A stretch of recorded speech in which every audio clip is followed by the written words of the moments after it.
Message d'Hélène, coucou Kumo, j'ai filmé cette vidéo il y a quelques années et je trouvais ça magique, mais j'ai jamais compris ce qui se passait. Est-ce que t'as une idée ?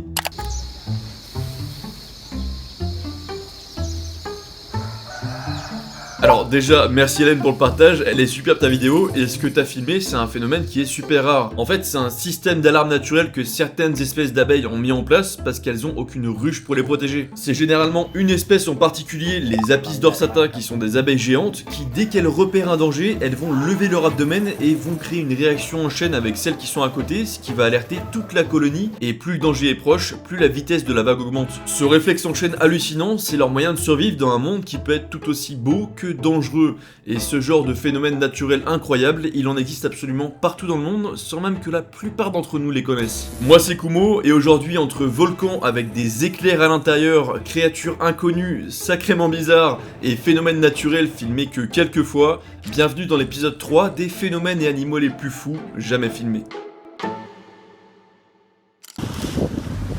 Here we go.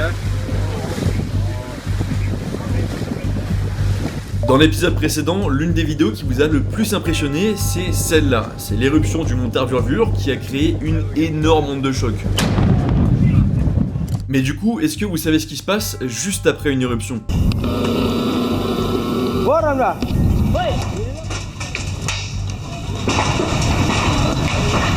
Et bah ça, déjà, c'est l'une des possibilités. Une pluie concentrée de cailloux et de cendres qui peut être projetée parfois à plusieurs kilomètres en fonction de la puissance de l'explosion, comme c'était le cas ici. Mais peut-être que le premier truc qui vous est venu en tête quand j'ai parlé d'éruption, c'est la lave. Et effectivement, les coulées de lave ça existe et c'est super impressionnant, mais c'est surtout ultra rare de réussir à en filmer avec un arc-en-ciel juste derrière.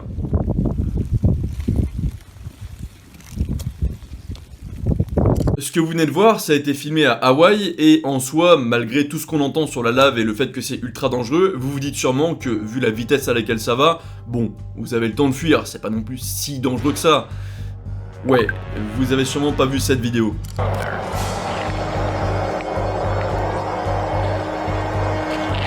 Je sais pas vous, mais moi tout me terrifie et me fascine en même temps, que ça soit le son, le fait qu'on parle d'une matière qui peut atteindre les 1200 degrés Celsius et dépasser les 30 km/h, mais aussi la couleur magnifique que ça fait, surtout quand le temps devient un peu plus sombre. Cette sorte de rivière de lave, elle a eu lieu également à Hawaï en 2018, et elle se déversait dans l'océan pour donner ce résultat.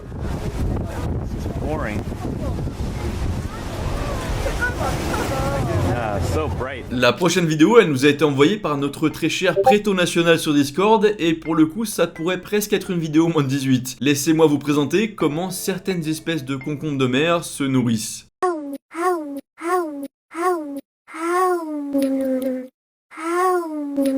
Bon, la vidéo, il l'a trouvée sur Twitter, ou X, le fameux réseau des dégénérés, donc vous imaginez bien les commentaires qu'on a pu y voir. Mais au moins, ce partage, il m'a permis de me renseigner un peu plus sur ces fameux concombres de mer, parce que moi, il me semblait que c'était des animaux qui étaient sacrément passifs et qui restaient juste au fond de l'océan sans rien faire. Et quelle fut ma surprise quand j'ai appris qu'ils s'amusaient à cracher leurs organes internes pour se défendre. Ouais, en gros ces animaux à l'aspect de légumes dans un frigo à la fin du mois peuvent cracher par leur unique trou qui leur sert aussi bien à manger qu'à chier. Petite erreur de ma part, ils ont bien une bouche et un anus qui sont à deux endroits différents. Je devais être fatigué au moment où j'ai filmé la vidéo.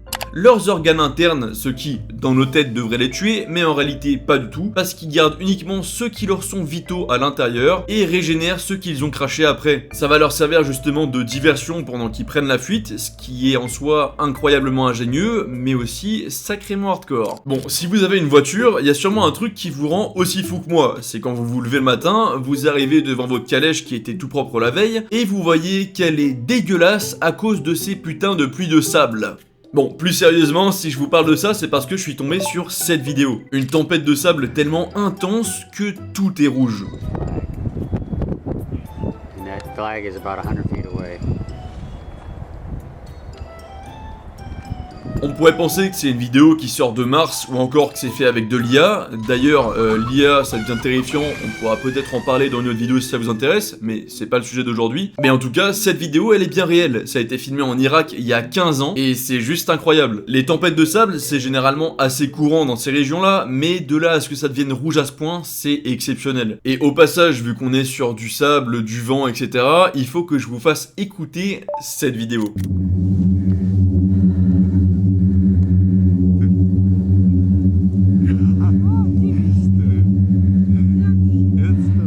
Ce bruit, il est produit justement par le vent qui pousse le sable constamment sur les dunes, ce qui produit un son assourdissant qui doit être juste incroyable à entendre dans la vraie vie. Bon, parmi toutes les activités que j'ai absolument jamais envie de faire dans ma vie, nourrir les requins blancs, c'est sûrement dans le top 3. Et pourtant, certaines personnes semblent tout à fait sereins à l'idée d'être juste à côté.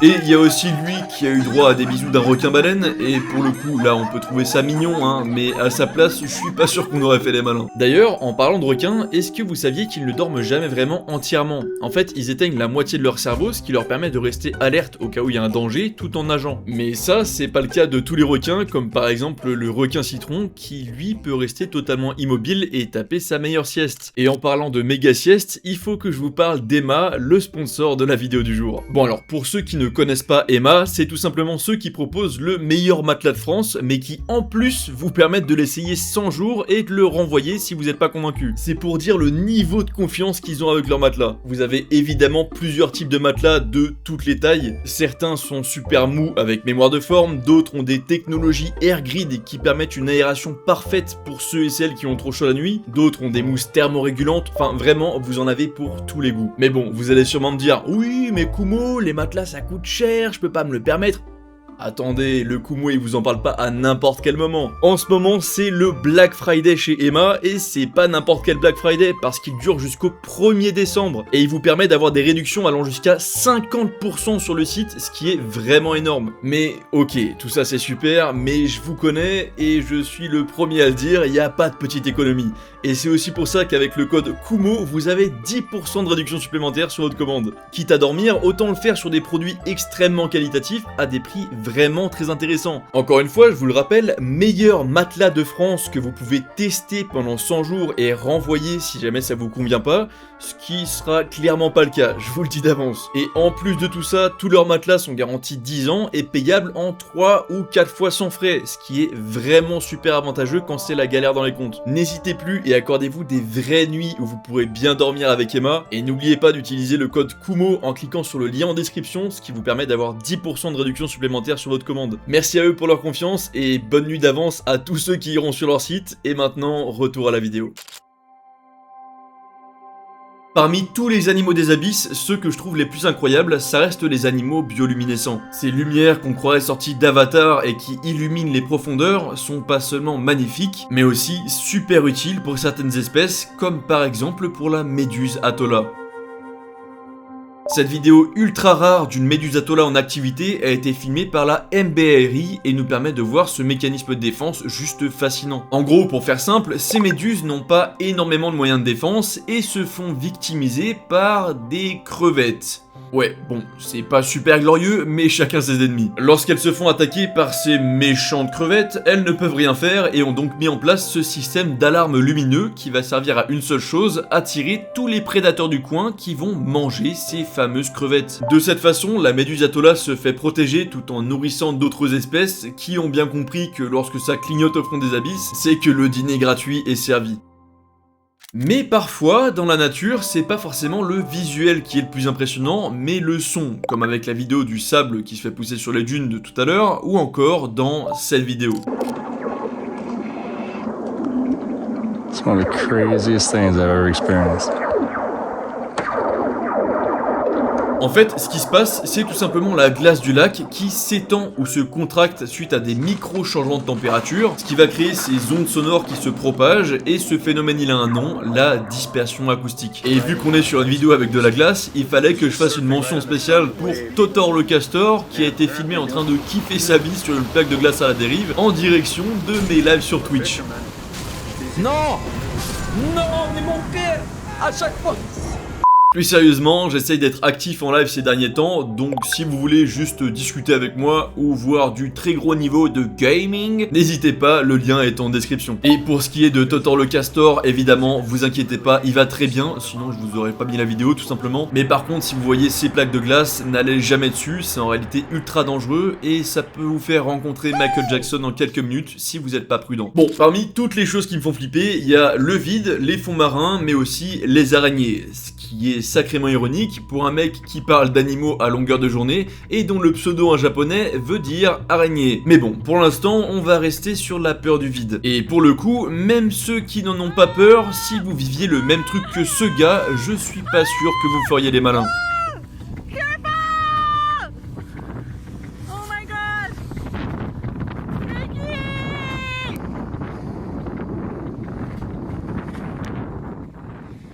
Imaginez, vous êtes en train de faire votre meilleure randonnée, grand soleil, belle montagne, mais par contre il y a du vent.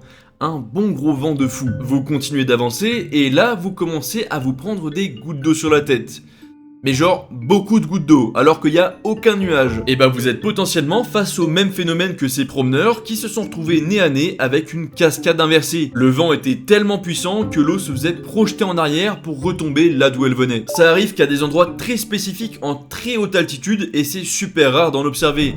Mais par contre on n'est pas dans un jeu vidéo non plus, hein. Même s'il y a beaucoup de vent et que vous sautez, vous allez pas planer, donc sentez pas. Et oui, je sais que ça peut paraître logique pour la plupart d'entre nous, mais je connais certains spécimens qui regardent mes vidéos, donc je précise au cas où.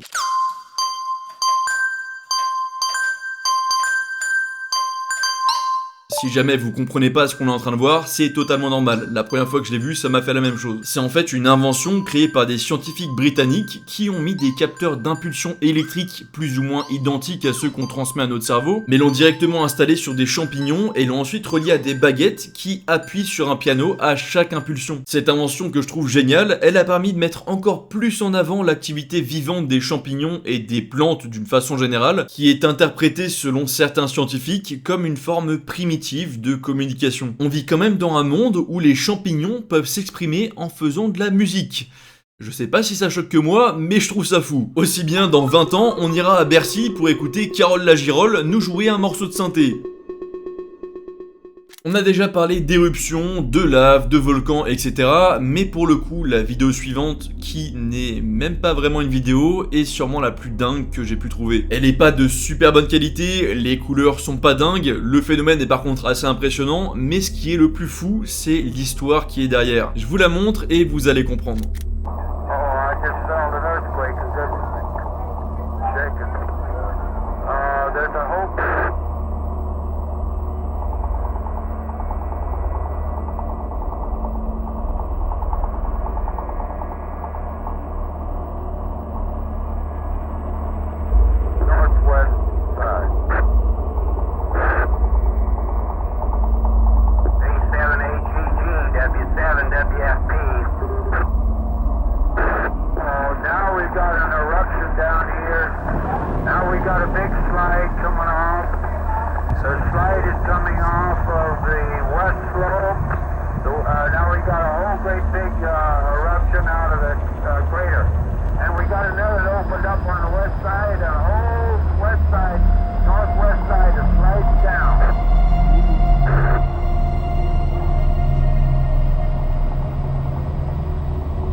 Ce que je viens de vous montrer, c'est l'éruption du mont Sainte-Hélène en 1980 et c'est une reconstitution vidéo qui a été faite à partir de plusieurs photos. Pour ceux qui ne connaissent pas cet événement, c'est tout simplement l'un des plus incroyables et impressionnants qui a été observé de l'histoire. En gros, déjà pour faire simple, l'éruption ne s'est pas du tout passée comme elle aurait dû se passer. Normalement, une éruption, ça se fait par le haut d'un volcan, sauf que là, c'est tout le côté de la montagne qui a explosé et c'est un très gros côté. Ce glissement de terrain que vous pouvez observer est tout simplement le plus grand de l'histoire moderne qui a été capturé en images. 2,8 km² de roches se sont mis à glisser comme une sorte de rivière tout le long de la montagne et l'ont déformé entièrement. Mais ok, un gros nuage de fumée, un glissement de terrain, waouh, mais est-ce que c'était vraiment si puissant et énorme que ça comme événement?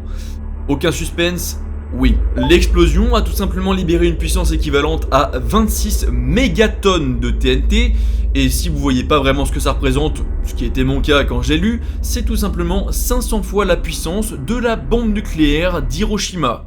Mais ok, toutes ces statistiques et ces chiffres sont juste incroyables, mais c'est quoi cette fameuse histoire dont je vous ai parlé? En gros, cette éruption, les géologues et volcanologues de l'époque savaient qu'elle allait être incroyable, mais pas du tout à ce point. Et certains ont voulu capturer l'événement à travers des photos, dont un, Robert Landsberg. Robert, c'était tout simplement un photographe passionné qui avait entendu parler de changements assez inhabituels au Mont Sainte-Hélène. Quelques semaines avant l'événement, il a commencé à venir prendre des photos et à faire des allers-retours pour montrer l'évolution du lieu sans savoir qu'un de ces allers-retours allait être le dernier. Lors d'une de ces fameuses sessions photos, le 18 mai 1980, le Mont Sainte-Hélène s'activa et l'éruption se déclencha avec Robert se trouvant à quelques centaines de mètres seulement. Sachant qu'il n'allait pas s'en sortir, il se réfugia dans sa voiture, prit son appareil photo et a capturé ces images pour finir de documenter cet événement tout en sachant qu'il vivait ses derniers instants. Il mit son appareil photo dans son sac, le prit dans ses bras, s'allongea dessus et le recouvra de tout son corps dans sa voiture en espérant sauver toutes ses photos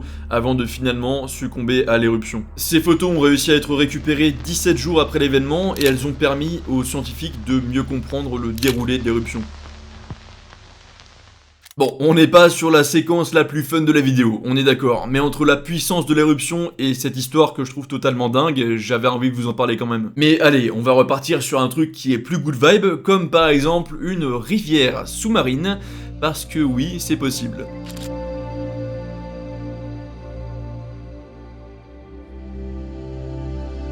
Bon, c'est magnifique, impressionnant, etc. Mais perso, jamais de ma vie je vais là-dedans. À tout moment, il y a un énorme léviathan ou je sais pas quelle créature mythique là-dessous. Jamais j'oserais y aller. Mais bon, pour les plus fous d'entre vous qui veulent quand même aller se baigner là-dedans, sachez que c'est tout à fait possible. Ça sera sans moi, mais vous pouvez y aller. Les lieux où ça arrive s'appellent des cénotes. Non, Kumo, tu étais bourré ce jour-là, et ça ne se dit pas cénoté, ça se dit cénote. Et le phénomène de rivière sous-marine s'appelle une halocline, et c'est en gros un phénomène qui arrive lorsque de l'eau douce rencontre de l'eau salée, et étant donné qu'elles n'ont pas la même densité, il y a une sorte de frontière qui se forme entre les deux, ce qui donne ce résultat de fou. Et pour tous ceux qui arrivent à ouvrir les yeux sous l'eau, moi c'est pas mon cas, je n'y arrive pas, n'hésitez pas à me dire ce que ça fait la transition entre de l'eau douce et de l'eau salée en commentaire, je me pose vraiment la question. Bon, si vous regardez souvent mes vidéos, vous savez que je vous présente un maximum d'animaux inconnus, mais aussi que j'ai du mal avec certains d'entre eux, comme par exemple les araignées. Au hasard. Et ce que je vais vous montrer dans cette prochaine vidéo, c'est sûrement l'un de mes pires cauchemars. Pour mes compagnons arachnophobes, vous êtes prévenus. Voici ce qui est apparu en l'espace d'une seule nuit en Grèce. Des centaines de milliers d'araignées se sont mises à recouvrir des centaines de mètres de végétation. En une seule nuit. Ce film d'horreur, il a eu lieu tout simplement parce qu'il faisait bon et qu'il y avait quelques moustiques dans la zone. Y a aucune vanne. Ces centaines de milliers d'araignées se sont juste envoyé un petit message sur WhatsApp en mode les filles, on va toutes en vacances cette nuit ici en même temps. Bon, après il faut le dire, ce sont des toutes petites araignées qui sont inoffensives pour l'homme. Mais petit ou pas, si je me réveille avec ça devant ma maison, je pense que je fais une crise cardiaque. Et d'ailleurs, vu qu'on est sur le sujet des araignées, j'avais l'idée de concept de vidéo qu'il faudrait que je vainque mon arachnophobie, mais je sais pas encore trop comment faire. En tout cas, je voulais avoir votre avis pour savoir si vous vouliez une vidéo où je me chie dessus parce que des araignées me montent dessus pour que j'essaie de plus en avoir peur. Et même en le disant, je suis pas sûr d'avoir envie de la faire. Ou alors, si le projet araignée vous chauffe pas trop, on peut partir sur un projet vacances au paradis comme ces gens-là. Bon, pour le coup, c'est un lieu qui est assez connu et qui a déjà été assez vu sur les réseaux, mais pour ceux qui ne l'avaient jamais vu, il fallait que je vous en parle à un moment. C'est tout simplement un lieu en Bolivie où durant une petite période, une fine couche d'eau salée sur un sol totalement plat reflète le ciel et donne ces vidéos juste incroyables. Après, il n'y a pas masse de choses à faire si ce n'est prendre des photos, mais ça reste super beau à observer. Bon alors là je sais pas si on doit rire ou pleurer. En vrai c'est un peu comique hein, mais je pense pas que faire un nœud avec leur queue ça doit être super agréable non plus. Pour le coup c'est un phénomène qui est vraiment rare et ça a déjà été observé mais seulement quelques fois. Ça arrive en fait quand plusieurs écureuils ont la queue sale et du coup que les poils s'en mêlent et qu'ils n'arrivent pas à s'en défaire, ou alors que plusieurs d'entre eux passent à côté de résines d'arbres et se rejoignent juste après, ce qui fait que leur queue se colle entre eux et qu'ils peuvent plus s'en défaire. Bon ça fait très Looney Tunes on est d'accord, mais mais si jamais vous en observez un jour, il faut évidemment contacter une assoce ou des vétérinaires justement pour avoir des conseils ou qui viennent s'en occuper directement, parce que même si ça reste que des écureuils, ils peuvent vous fumer, surtout s'ils sont en groupe et qu'ils ont peur, mais il faut quand même les aider, évidemment. Bon, pendant que je vous mets ces vidéos de nuages qui sont ultra rares et magnifiques, je voulais vous remercier des 300 000 abonnés, c'est vraiment juste incroyable, on les a atteints super vite, mais on lâche rien, on vise le million. YouTube, ça fonctionne d'ailleurs super bizarrement parce que même si vous vous êtes abonné, vous allez pas forcément savoir quand est-ce que je sors une nouvelle vidéo, sauf si vous activez cette fameuse petite cloche, donc n'hésitez pas. Et puis évidemment, likez, commentez, etc. Vous connaissez. Ça me permet d'avoir des retours sur ma vidéo, ce qui est super important, et aussi de me faire plus découvrir, ce qui est aussi super important, donc n'hésitez pas. On arrive du coup dans les dernières vidéos, mais pas du tout les moins impressionnantes, et tant pis pour ceux qui sont pas restés jusque là. Est-ce que vous avez déjà vu une éruption rouge de nuit avec en plus des éclairs en même temps?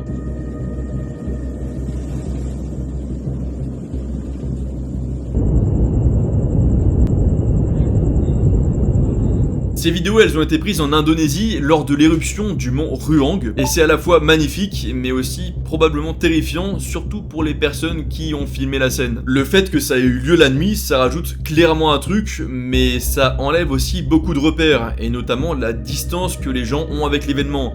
Et on l'a vu un peu plus tôt, on n'a pas envie d'être trop proche quand il y a des éruptions. D'ailleurs, ce visuel d'éclair dans une sorte de fumée rouge, ça me rappelle un autre phénomène qui est aussi ultra beau à voir et qui a en plus été capturé en France, les farfadets. Et évidemment, je parle pas des mini-lutins qui volent nos chaussettes. Les farfadets, c'est ces genres d'éclairs rouges qui sont presque impossibles à observer, déjà parce qu'ils sont super rares, mais aussi parce qu'on ne peut presque pas les voir à l'œil nu. Pourquoi? Eh bah déjà parce qu'ils ne produisent que très peu de lumière et qu'ils ne durent qu'entre 3 à 10 millisecondes, ce qui est ridiculement faible et nous oblige à les prendre en photo et à faire des arrêts sur image, sinon on les aurait jamais vus. Du coup évidemment, beaucoup de gens étaient super contents lorsque nos passionnés en France en ont capturé à Nice. Ça reste un événement qui est extrêmement rare et surtout magnifique à observer.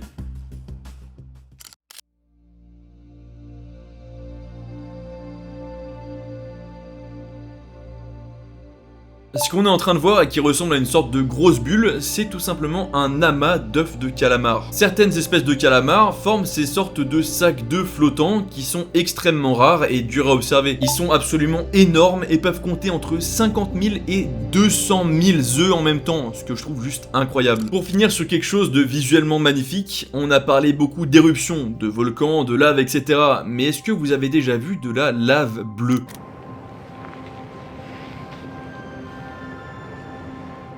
C'est juste magnifique. Et le truc c'est que même si ça s'appelle lave bleue, c'est en réalité même pas de la lave. C'est en fait des flammes qui sont en train de brûler du soufre à plus de 200 degrés Celsius et qui produisent cet effet juste magique. Et ces flammes peuvent atteindre jusqu'à 5 mètres de haut, ce qui produit des spectacles juste époustouflants la nuit.